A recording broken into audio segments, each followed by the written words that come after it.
喺90年代尾，一位嚟自美國 Nebraska 州奧馬哈嘅公共衛生專家 Stephen Luby 毅然買咗一張前往巴基斯坦卡拉奇嘅單程機票，而佢將要去到巴基斯坦做嘅事，就同我哋今日將會講到原子習慣嘅第4個原則有好大嘅關係。之前嘅法則就會幫我哋提升去到做嗰啲好習慣嘅機會，但係你知道啦，好習慣做一次係冇用噶嘛。今日將會同大家講嘅法則就會幫我哋去到重複做良好嘅習慣。到底係啲乜嘢法則可以做到呢一個效果呢？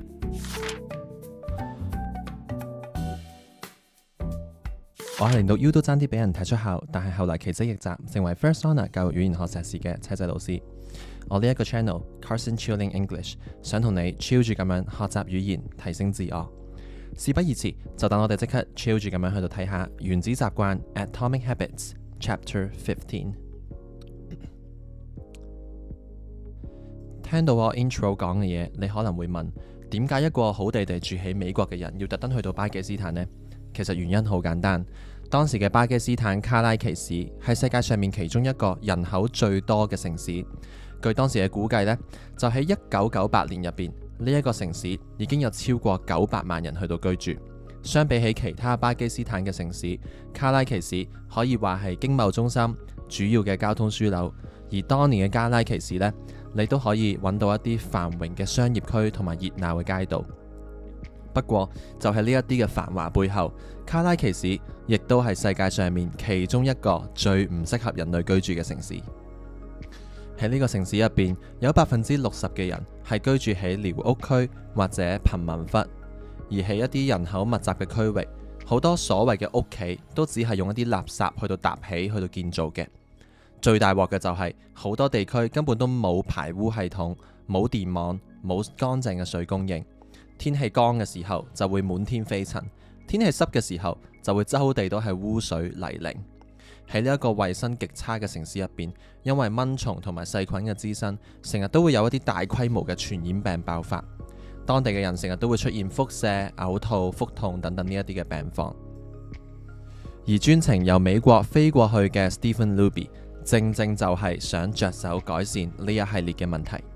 佢同佢嘅團隊好快就諗到，要喺一個衛生情況咁差嘅地方，快速地去改善居民嘅健康，最佳亦都係最簡單嘅方法，就係教佢哋用正確嘅方式去到洗手啦。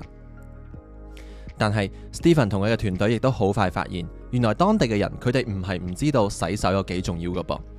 雖然大部分人都知洗手係有助防止傳染疾病，但係偏偏大部分人都繼續係好馬虎咁樣亂咁洗下就算。所有人都認同洗手好重要，但係所有人都未能夠將正確嘅洗手成為一個生活嘅習慣。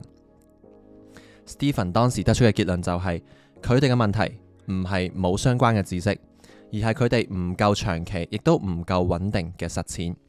The problem wasn't knowledge, the problem was consistency。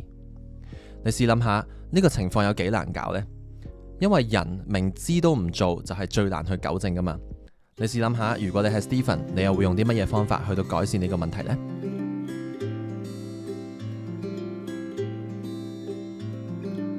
結果我哋未必估到嘅係 Stephen 同佢嘅 team 用嘅方法可能比你嘅想象中更加簡單。咁 Stephen 呢，當時就聯同一間名牌嘅洗手梘液公司合作，就響巴基斯坦呢個城市為啲居民免費提供一隻叫做 Safeguard Soap 嘅洗手液俾佢哋使用。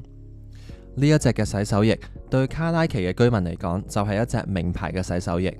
因為佢嘅 quality 特別好啦，喺手上面搓嘅時候好容易起泡，而且佢比起普通嘅洗手液亦都有一陣更加強烈嘅香味。總之，用完呢隻洗手液之後，就會令到成個洗手嘅 experience 個體驗變得更加舒服。Stephen 會諗到咁樣做，其實係因為佢知道要令佢哋洗手，重點唔係去改變佢哋任何嘅習慣，重點係令佢哋願意去做，而且要重複咁樣做。咁所以令到洗手嘅整體體驗變得更加舒服，咪就係最直接又最簡單嘅方法咯。咁呢一個做法嘅效果如何呢？喺幾個月之後，研究人員就發現當地出現腹瀉嘅情況比率降低咗52%，肺炎嘅出現率就降低咗48%。其他有一啲傳染性嘅皮膚疾病，俗稱爛面瘡，出現嘅機率亦都降低咗35%。再起之後，一啲更加長期嘅研究就發現個長期效果呢係更加顯著。咁 Stephen Luby 就喺做完呢樣嘢6年之後咁樣講，佢話佢之後再返到巴基斯坦卡拉奇市嘅時候，就已經發覺超過95%曾經有接受免費洗手液嘅居民已經有喺佢哋自己屋企安裝咗一個固定嘅洗手盆。就算喺另外一個研究組別，喺一啲已經有超過5年時間冇再獲派發一啲免費洗手液嘅區域都好，佢哋都明顯地已經將洗手變成咗一個生活習慣，當地嘅公共衛生亦都因此有咗好明顯嘅改善。上述呢一個例子其實係一個可以證明 Atomic Habits 第4條法則有幾勁嘅證據。咁第4條法則到底係乜嘢呢？就係令到個過程變得更加爽。Make it satisfying。 人類往往會去重複做一啲令你爽嘅事。We are more likely to repeat a behavior when the experience is satisfying。 試諗下，喺80年代香口膠面世嘅時候，最初嗰啲公司並冇將一啲好香嘅味道加入去香口膠入邊，所以最初嘅香口膠就淨係好好嚼，但係就唔會有唔同香味嘅。亦都係因為咁，最初香口膠面世嘅時候並唔係特別受歡迎。真正有突破性嘅發展就係差唔多係幾十年之後，喺1981年，直到有幾間公司開始將一啲好香嘅味道加入去香口膠入邊，包括我哋今日好多人中意食嘅薄荷味、唔同嘅生果味，都係嗰個時候就已經有嘅 ideas 嚟嘅。而當佢哋開始去到宣傳食香口膠係真係可以令到你把口變香、口氣清新嘅時候，香口膠先至正式成為一個唔少大眾都好中意嘅習慣。其實刷牙亦都係一樣，因為當初嘅牙膏如果係冇薄荷味嘅話，我哋成把口刷完之後就唔會變得好清新，咁所以刷牙呢一件事嘅吸引力亦都會大大咁樣下降。咁作者嘅老婆都提及佢之前嘅老婆用一隻冇咁香嘅牙膏，搞到佢唔中意刷牙。同樣嘅例子，車仔自己都試過，因為我曾經就試過用一啲聲稱可以保護牙齒，即係對保護牙齒更加好嘅牙膏，咁但係佢嘅香味呢，就比較我覺得唔中意嘅。咁用完一輪之後呢，我就發覺自己變到冇咁中意刷牙，咁所以好快我都轉翻一啲比較香有薄荷味嘅牌子去用。人類會重複去做一啲令你覺得爽、令你覺得舒服嘅事，呢一點好容易理解。同樣，另外一個都好容易理解嘅事實就係，人亦都會去避免做一啲令佢哋覺得辛苦或者唔夠爽嘅事。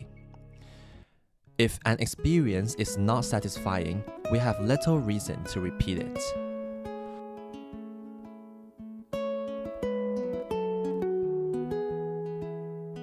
呢個道理一講出嚟，大家係咪會覺得，鬼唔知阿媽係女人咩？咁甚至你可能會諗，咁咪就係大鑊咯，因為好多對我哋真正有好處嗰啲良好習慣，正正就係嗰啲吃力不討好，又要付出又要辛苦，仲要過好耐先至有回報嗰啲嚟噶嘛。事實上你係講得啱嘅，人呢就係咁衰噶啦，明知真正對我哋有好處嗰一啲係一啲延後嘅回報 ，delayed gratification， 係咪唔係好明我講緊咩啊？試諗下，現代社會嘅人仲會唔會好似以前非洲大草原嘅動物咁樣，次次為到下一餐奔波，或者為到避開掠食者嚟到奔走呢？唔會啦。咁只不過我哋仍然都係咁勞碌，每日要準時返工返學，有陣時仲要開 OT 開夜車去到趕工溫考試，到底又係點解呢？因為呢間社會嘅設計係要我哋追求10年後或者20年之後嘅回報，去過上穩定舒服嘅生活，過到富裕嘅生活，咁高分去順利入到名牌大學，揾一份舒服嘅工，買到間大屋，升職加人工，揾個人靚心善嘅另一半。呢一啲嘢你有冇發覺就係我哋現代社會嘅設計？你呢一刻嘅努力係為緊你好多個 decades 之後嘅回報，所以就稱之為係延後嘅回報 delayed gratification。但係雖然我哋嘅時代轉變得好快，我哋今日嘅社會又係咁樣設計，人性嘅轉變又有冇跟得咁貼呢？你試諗下，自己有冇經歷過以下呢一啲嘅時刻？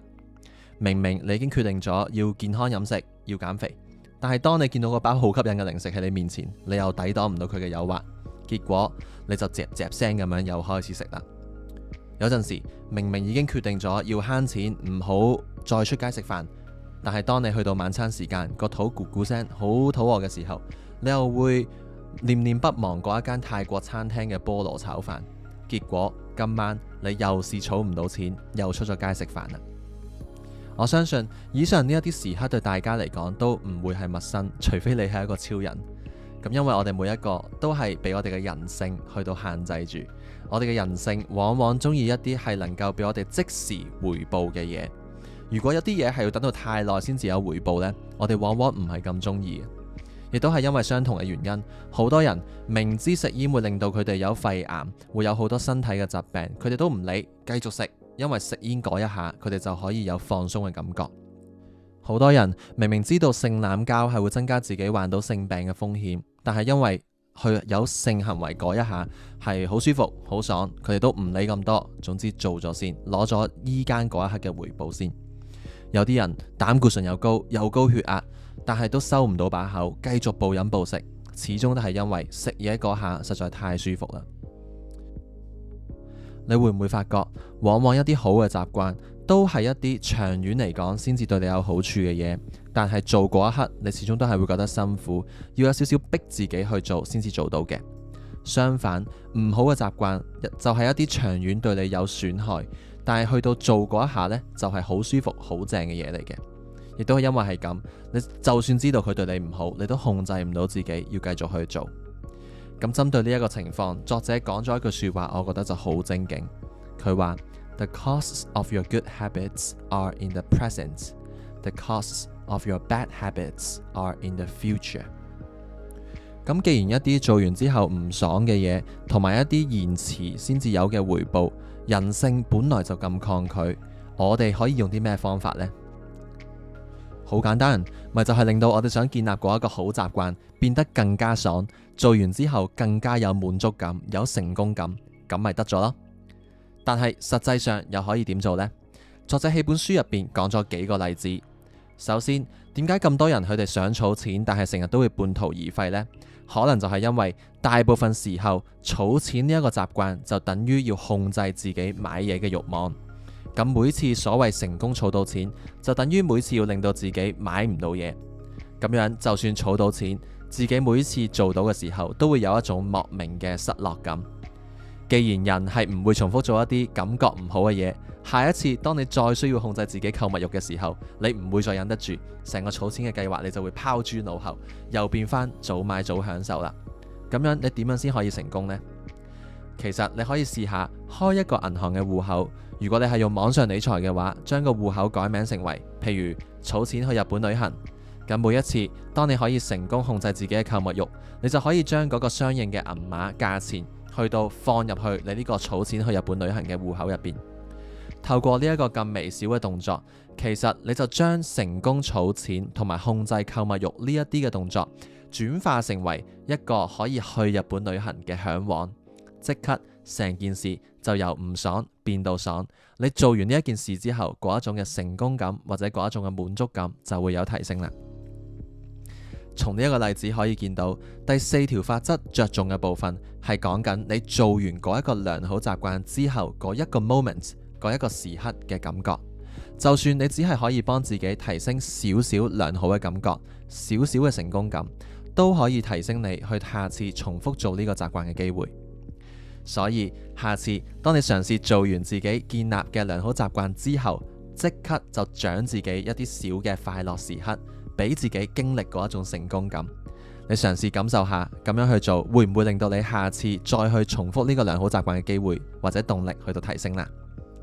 下一集作者將會繼續同我哋分享點樣可以令到良好習慣嗰個結尾變得更加爽，一啲其他實際嘅方法。如果你聽到呢一度，你覺得呢個法則聽落去係有啲道理，但係實踐上嚟你都仲覺得係有唔同嘅困難的話呢，下一集嘅內容將會好值得你繼續去到留意。另外，如果你有興趣獲得由車仔製作一啲學習英文嘅高質學習材料，同埋一個星期1至2次去到收到一啲學習英文嘅小貼士的話，你只需要掃一掃畫面見到嘅 QR code， 我就會將呢一啲資料 send 俾你噶啦。記住 chill 住咁樣學習，一樣可以進步神速。我係車仔，我哋下次 Carson Chilling English 再見。